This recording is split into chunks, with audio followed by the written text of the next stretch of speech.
Vamos começar? Um prédio desses e vocês tarados no home office. Quem me segue lá no Instagram já viu eu postando esses stories diversas vezes e por uma dica de vocês, por um pedido de vocês, eu trouxe essa série aqui pro YouTube e a gente já tá no terceiro episódio. No primeiro, a gente falou se o home office é ou não um direito do procurador. No segundo, nós falamos sobre a flexibilidade territorial das procuradorias e agora nós vamos falar das situações em que o procurador precisa estar presente. Mas calma aí, você já sabe como as coisas aqui funcionam. Segura a mão, vê o vídeo até o final. Se você gostar, se eu te ajudar de verdade, aí sim você deixa seu like, curte, até se inscreve e compartilha, porque aqui a gente faz assim. Bom, eu fui bem claro na minha introdução, mas talvez vocês não tenham prestado atenção. Eu não vou falar aqui nesse vídeo de situações em que é melhor o procurador estar na unidade, porque a gente pode preferir fazer as coisas assim. Vou falar de situações em que o procurador não tem escolha, ele precisa estar presente para desenvolver as atividades dele, porque como eu sempre falo a vocês, nem tanto lá, nem tanto cá. Eu sei que tem gente que está sonhando em passar no concurso, ir para o teletrabalho, botar o pijama, a samba canção, né, que eu brinco, virar o procurador samba canção e ficar só de casa, nunca pisar no prédio, não fazer nenhuma atividade que não seja remota, só que eu sinto de desapontar. Tem situações que mesmo que você esteja no teletrabalho, mesmo que você esteja numa equipe desterritorializada, você vai precisar comparecer presencialmente sim. E a primeira delas é para a realização de audiências. E agora eu acho que eu buguei sua cabeça, né? Porque desde a pandemia a gente vê que diversas varas, diversos juízos aderiram à audiência telepresencial e não voltaram atrás. Mas existem aquelas varas, aqueles juízes que não gostaram da experiência da audiência online e agora a audiência é 100% presencial. Isso aconteceu aqui em Goiânia. Tinha um juiz, um magistrado que não queria. E aí o que aconteceu? Ele marcou uma audiência presencial e eu, na época que estava no NAP, numa equipe desterritorializada, como responsável local aqui pelo estado, tive que ir lá tentar despachar com ele, ou melhor, despachar com ele para tentar sensibilizá-lo, apresentar a situação que a gente já tratou aqui nesses dois outros vídeos da série, como a procuradoria se organiza, como em algumas matérias é interessante não ter essa vinculação territorial. Se você não está entendendo do que eu estou falando, depois que você acabar esse vídeo, pode ir lá ver os dois primeiros dessa série, você vai entender melhor do que eu estou falando, sobre essa flexibilidade territorial, sobre como algumas matérias nem fazem mais sentido a gente tratar com essa vinculação do procurador ao território. E aí eu fui lá. E aí eu fui,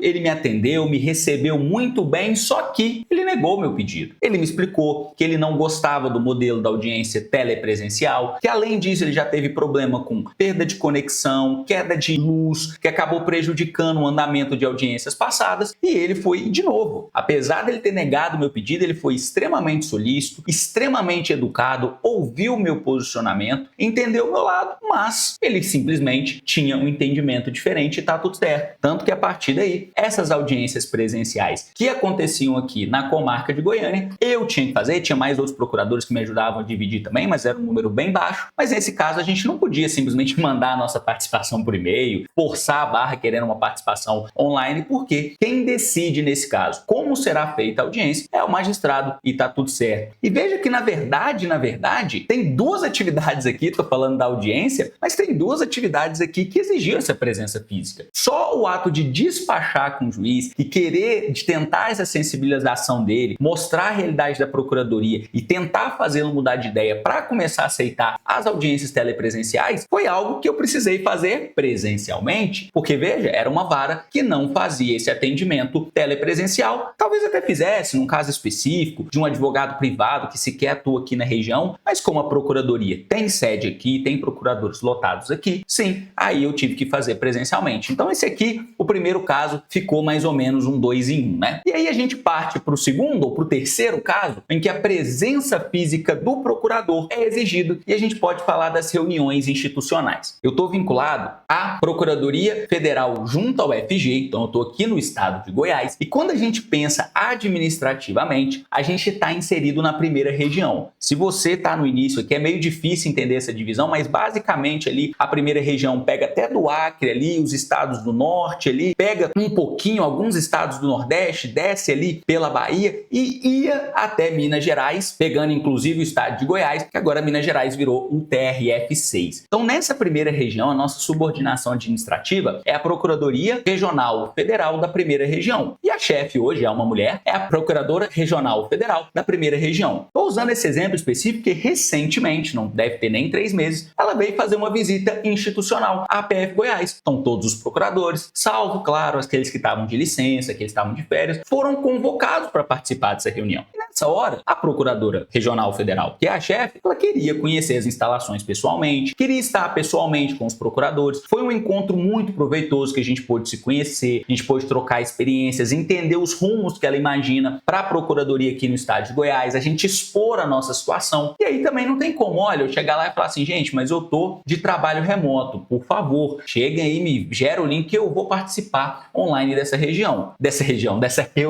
Claro que não. É lógico que às vezes tem pessoas que não puderam comparecer, mas sei lá, 99% dos procuradores compareceram, salvo de novo aqueles de licença, aqueles de férias, mas nesse caso também não tem como você chegar para a pessoa que escolheu no caso, que foi a chefe, né, a procuradora regional da primeira região, para virar para ela e falar assim, vamos fazer isso online? Porque a gente sabe que tem diferença nessas reuniões, às vezes o pessoal desliga a câmera e nem presta atenção no que está acontecendo, então tinha que ser uma reunião presencial. Pouco tempo depois dessa visita institucional dela, o corregedor-geral também precisou fazer uma visita, quis fazer uma visita à Procuradoria Federal, então foi mais uma vez uma reunião institucional que foi necessária a presença física. E eu sei que sempre quando eu falo essas coisas, tem alguém que fala, pô, mas essas reuniões às vezes podiam ser o e-mail, ela não podia mandar às vezes uma mensagem só com o que ela queria? Isso é só o que você acha. Eu discordo de você. Eu acho que em determinadas situações, e até para a gente criar aquele senso de pertencimento, é importante sim a gente ter presença, a gente se encontrar cara a cara e também, gente, vamos falar a verdade. Ainda que você esteja em home office, pô, você não vai morrer se você tiver que participar de uma reunião, sei lá, a cada 3 meses, a cada 4 meses. Às vezes elas são até mais raras do que isso. Então, nesse caso, tem que ter presença, tem que participar desses eventos institucionais sim. E por fim, tem alguns casos em que a própria urgência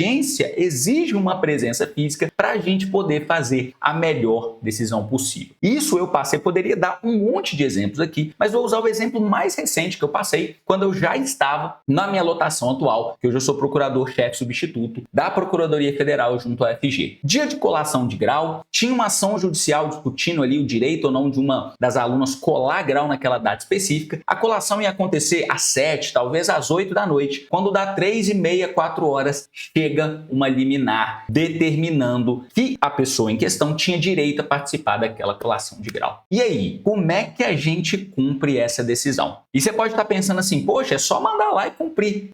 Mas olha só, tudo já estava organizado. Será que não poderia dar um problema se essa pessoa se sentisse isolada, colocada numa situação diferente, até numa sessão, né, uma cadeira num lugar diferente lá para ela sentar? Será que o pessoal vai dar tempo de orientar todo mundo sobre como, quem pode entrar, quem que não pode deixar entrar? Porque essa pessoa foi incluída por decisão judicial, então nas listas ali de organização do evento, sequer ela está prevista. Não foi algo que partiu do FG, entendeu? Então, não vou entrar no mérito aqui se ela deveria ou não colar grau nesse caso, o que foi o que aconteceu com a discussão dela, no caso dela, para não expor, claro, também porque não faz diferença aqui. Vocês têm que entender que os riscos de eu só mandar uma mensagem, mandar um e-mail, olha gente, vê essa decisão aí, possibilita que o aluno tal cole grau hoje e tal, não, fez total diferença eu estar lá para indicar para o pessoal, olha, vamos tomar cuidado de não tratá-la diferente, porque às vezes o pessoal nem faz por maldade. Imagina, você chega lá, uma das preocupações que eu tive, já tá o salão de eventos todo organizado, todo mundo com um nomezinho bonitinho, onde é que ia sentar a separação. Imagina se alguém chegar lá e falar assim,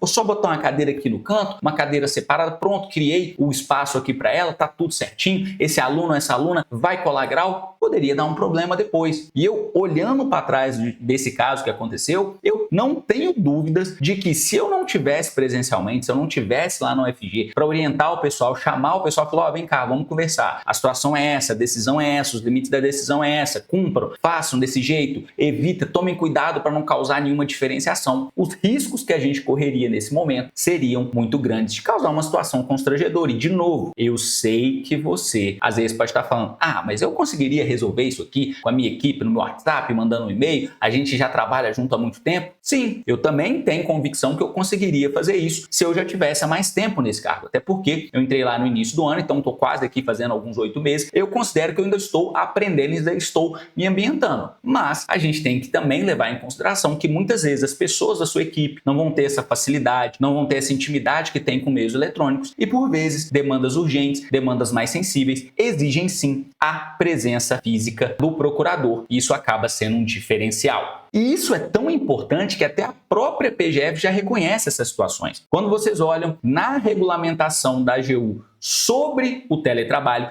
tem um vídeo aqui inteiro destrinchando essa normativa, não vou entrar nesses pontos específicos, mas a própria norma diz, existem casos que a presença física, mesmo do procurador que está em teletrabalho é exigida, é lógico que ele tem que ser avisado, por exemplo, de uma reunião institucional, da necessidade de comparecimento em uma audiência e tal, com antecedência mínima que está prevista na norma, para que ele possa se organizar, para que ele também não seja pego de surpresa. Ninguém está falando aqui que você vai avisar às 8 da manhã que a pessoa tem uma audiência às 10 e ela que se vire. É tudo normatizado. Não estou entrando nas minúcias dessa disciplina, porque, como eu disse, tem um vídeo específico sobre isso, onde a gente destrincha artigo por artigo dessa normatização. E aqui eu estou puxando o que pode ter ficado um pouco mais abstrato para aspectos práticos, aspectos do dia a dia. E outro exemplo do que demonstra essa necessidade, que é reconhecida pela própria AGU, é que é a existência desse responsável local. Falei brevemente, quando eu dei o primeiro exemplo, que eu era o responsável local do NAP, Núcleo de Atuação Prioritária, aqui no estado de Goiás. Então, por mais que era uma equipe desterritorializada, a gente pegava na primeira região, posteriormente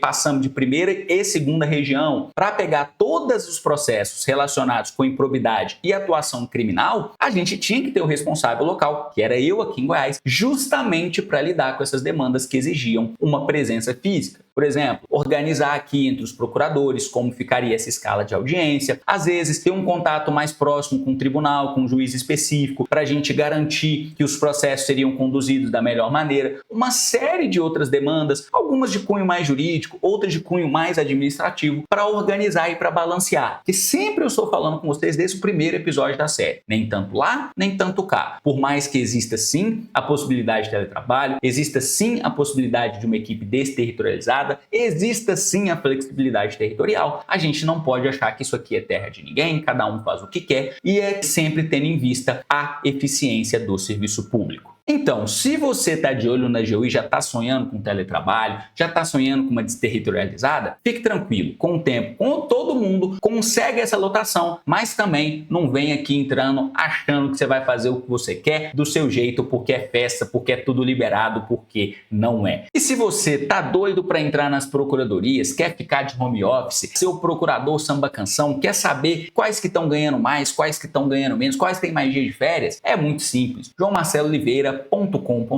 e partindo aqui da nossa página inicial que está atualizada, para vocês acompanharem os próximos exames, PGE Mato Grosso e PGE Tocantins, você pode vir aqui estudar comigo para os concursos da AGU, que deve demorar um pouquinho ainda para sair, ou pode simplesmente fazer parte do nosso ecossistema assinando a plataforma. Uma das ferramentas que você vai ter acesso é o Destrava Procuradorias, que você pode filtrar os principais certames da advocacia pública sobre as suas características. Olha só, quais foram as que aconteceram nos últimos anos?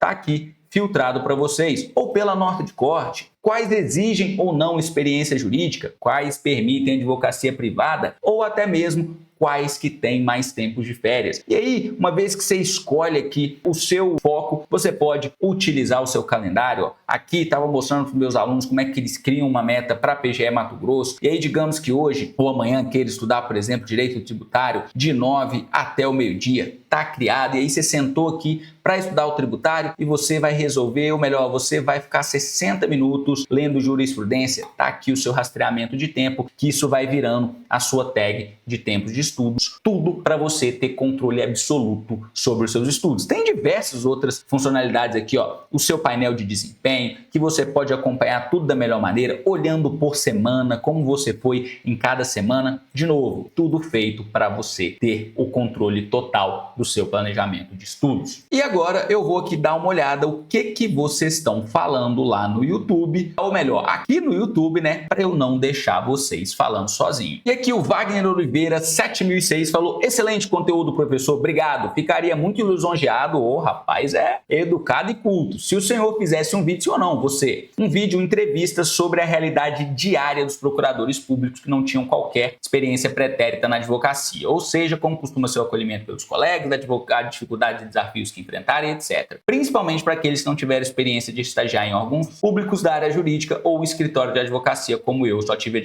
a possibilidade de realizar o estágio obrigatório da faculdade por conta do trabalho. Forte abraço e desde já obrigado. Eu que agradeço, achei a sua ideia excelente. Ela só toma um pouquinho de tempo, que eu preciso organizar um espaço, achar alguém disposto, mas pode me cobrar, vou até escrever uma resposta para vocês aqui depois, que eu vou fazer esse vídeo sim. E aqui, Adri, a gatinha, confesso que eu fico com um pouco de constrangimento toda vez que eu leio o seu username, mas tudo bem. A diversão no intervalo de estudos entre tributário e processo civil nesse domingão, ela tá comentando no último vídeo de notícias, que é para ser um vídeo de humor. E foi assim que ele começou a odiar feijão. Se você não assistiu esse vídeo, eu recomendo que você veja, tem uma historinha ali pessoal que você vai entender por que ela falou isso do feijão. Mas não, Adri, eu não comecei a odiar feijão, como, tá tranquilo. E como eu falei, acho que foi merecido no final das contas. E aqui para finalizar, ó, Lolozinha E6 falou: gostei muito, sincera e com a postura exemplar nos comentários. Esse aqui ela tá falando no vídeo, eu contei a minha trajetória e até hoje eu fico um pouco assustado com a repercussão positiva que esse vídeo deu, mas é a minha forma de agradecer e também de finalizar esse vídeo com uma massagenzinha no ego, né? Um elogio é sempre bom e eu não tô dispersando não, então muito obrigado, Lolozinha. Ainda bem que você gostou do vídeo e deixou esse elogio aí, obrigado de coração. Como sempre, eu agradeço a atenção de todos vocês e até o próximo vídeo.